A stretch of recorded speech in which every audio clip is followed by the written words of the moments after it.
Complicaciones posterior a una tiroidectomía. Actualmente, la tiroidectomía se considera un procedimiento quirúrgico de rutina y debe asociarse con una baja tasa de complicaciones. Sin embargo, sí pueden surgir complicaciones, como las infecciones y trastornos de la cicatrización de heridas. Esta tiroidectomía se va a asociar con un riesgo bajo de las complicaciones de herida, que es del 0.5%, por lo que los antibióticos profilácticos de rutina no están indicados. Sin embargo, la tiroidectomía no debe realizarse en pacientes con faringitis aguda, ya que la mayoría de las infecciones de heridas después de las operaciones de tiroides parecen ser endógenas. En estos casos, los antibióticos, la incisión y el drenaje es el tratamiento de elección. Otra complicación es el edema traqueal, que clínicamente es muy importante pero es muy raro y ocurre con mayor frecuencia en pacientes con tumores invasivos grandes, cuando la tiroidectomía se combina con disección central o lateral del cuello. Esta complicación es causada por la disminución del drenaje linfático del campo operatorio y puede causar compromiso respiratorio y requerir reintubación. La elevación de la cabecera de la cama a unos 20 grados y el tratamiento con hidrocortisona pueden ser muy útiles en estos casos. Otra complicación es el hematoma. Este sangrado puede ser intraoperatorio y postoperatorio y puede ser de naturaleza venosa o arterial. Igualmente, el sangrado va a ocurrir en un 1.2 a 1.6% de todos los pacientes, debido a que el abundante suministro vascular que rodea la tiroides es esencial prestar una atención meticulosa a la hemostasia. Si el paciente tiene dificultades para el despertar de la anestesia, se debe aplicar presión en el cuello y se debe recetar medicamentos para tratar las náuseas y los vómitos y la tos.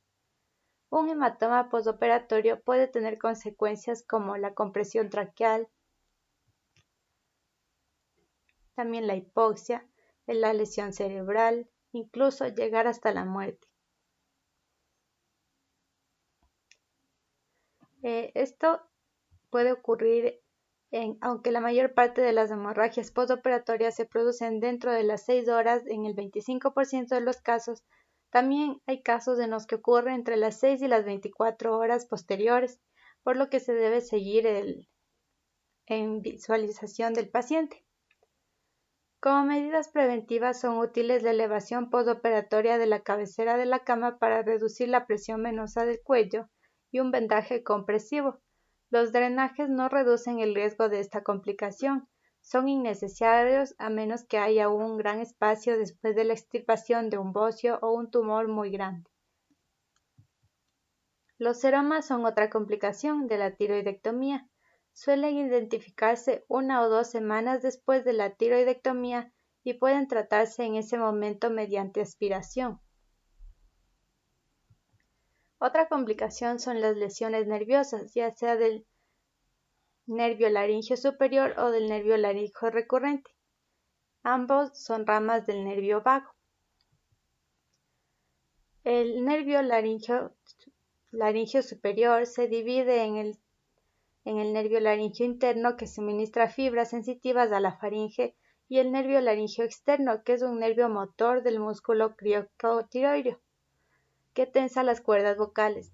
Generalmente solo el laríngeo externo va a estar en riesgo durante las operaciones de tiroides, por lo cual la lesión del nervio laríngeo superior, comúnmente del nervio laríngeo externo, da como resultado cambios en la voz que incluyen una leve ronquera, volumen deficiente, fatiga de la voz e incapacidad para cantar notas altas.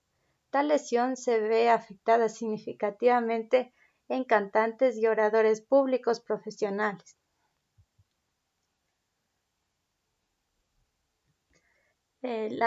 Por su asociación con la arteria tiroidea superior, puede ocurrir una lesión de este nervio al ligar esta arteria. Debido a que la lesión puede provocar solo cambios sutiles en la voz, muchos cirujanos no reconocen la importancia de este nervio.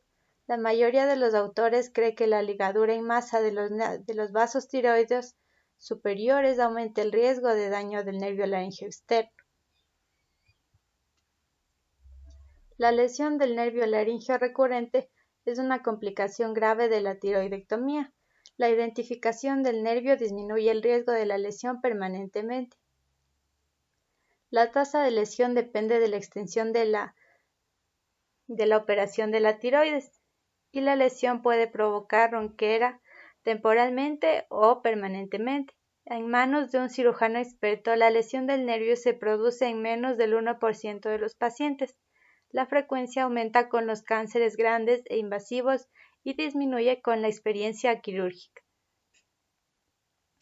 La ronquera transitoria ocurre en muchos pacientes durante el periodo postoperatorio inmediato como consecuencia de la intubación y el edema de la laringe. Cuando la ronquera persiste durante 6 meses o más, las cuerdas vocales deben evaluarse mediante laringoscopía directa. Cuando ambos nervios laringeos recurrentes no funcionan, el paciente puede hablar, pero por lo general tiene dificultad para respirar. La mayoría de estos pacientes presentan un estridor significativo y será necesario reintubar de inmediato.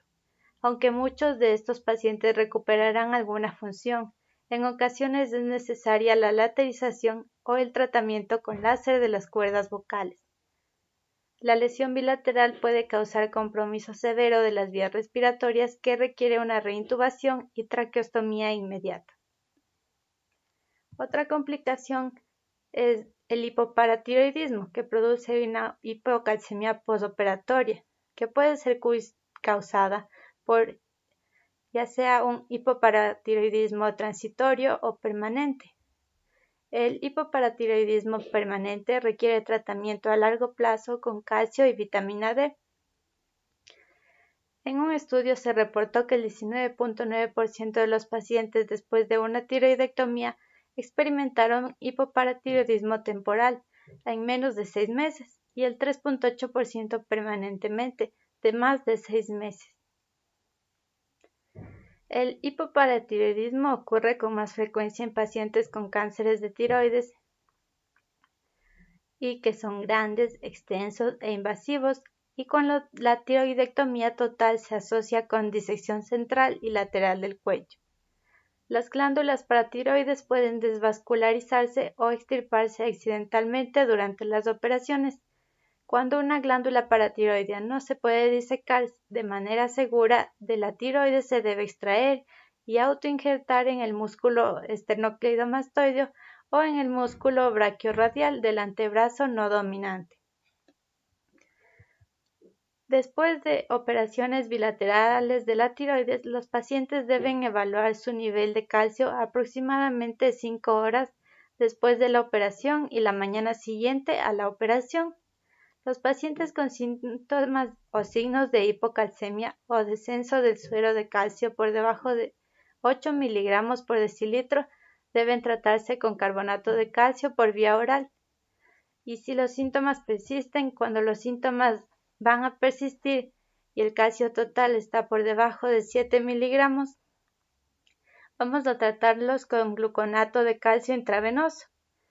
Cuando el nivel de calcio no puede mantenerse mayor de 7.4 miligramos, vamos a tratarlos con 0.5 a 1 gramo al día de 1.25 de hidroxicolecalciferol oral. Gracias.